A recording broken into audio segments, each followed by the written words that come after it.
The Oklahoma City bombing was not only a turning point in American history, it was also a turning point for a Catholic church just yards from ground zero. The impact is still being felt 3 decades later, as Alan Holdren reports. Here in the heart of Oklahoma City, they're marking the April the 19th anniversary of 30 years since the Oklahoma City bombing. It's a solemn occasion, remembering family, friends, and forebears whose lives were ended abruptly. Please join me in 168 seconds of silence. The Remembrance Day event at Oklahoma City's Methodist First Church includes a moment of silence for each of the 168 victims of the deadliest act of domestic terrorism in United States history. The 9-story tall Alfred Murrah Federal Building was largely destroyed by the blast. In the tangled rubble, so many died, and many more were wounded. I was at home and saw it on the news and thought, oh, it had to be a natural gas explosion because it's Oklahoma. You would never think something like that would happen here, and unfortunately it did. It was such a sad day, and I'm sure we all were weeping with Jesus. Denise Waters is the sacristan at St. Joseph's Old Cathedral, just across the street from the site of the bombing, which has been made into the Oklahoma City National Memorial and Museum. St. Joe's Old Cathedral is so close, in fact, that it was another casualty of the bombing. The blast lifted its very roof.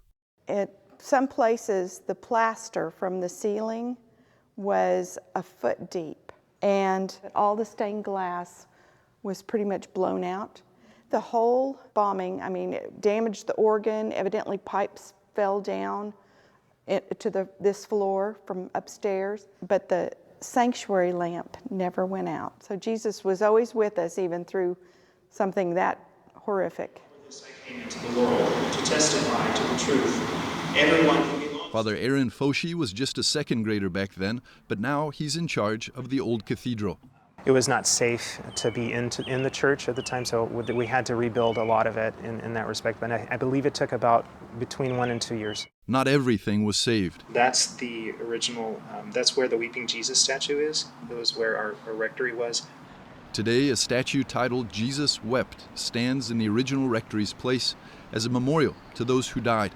168 niches in the wall, within view of the massive federal building memorial, whereas many monuments fill the field of empty chairs in remembrance of the dead.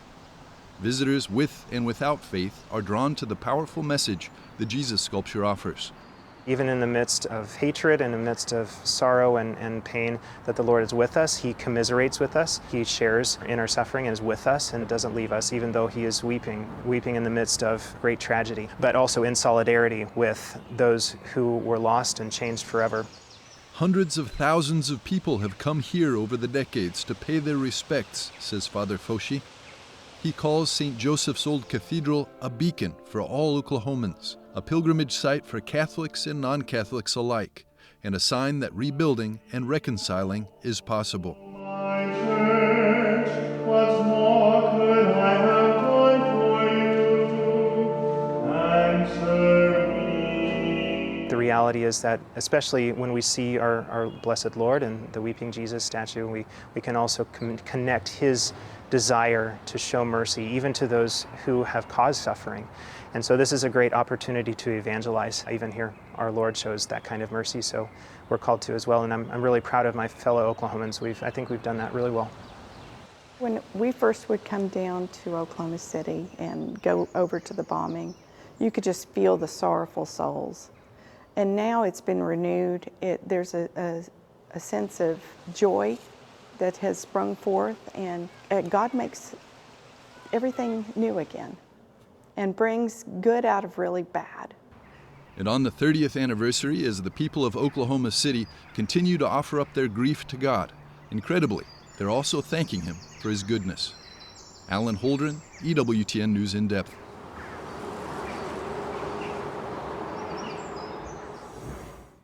Before the bombing in 1995, St. Joseph's Old Cathedral had dwindling attendance and was down to just 1 Mass per week. As a testament to the rebirth of the city, Catholics have flocked back to the church, which now offers daily Mass and regular confession times.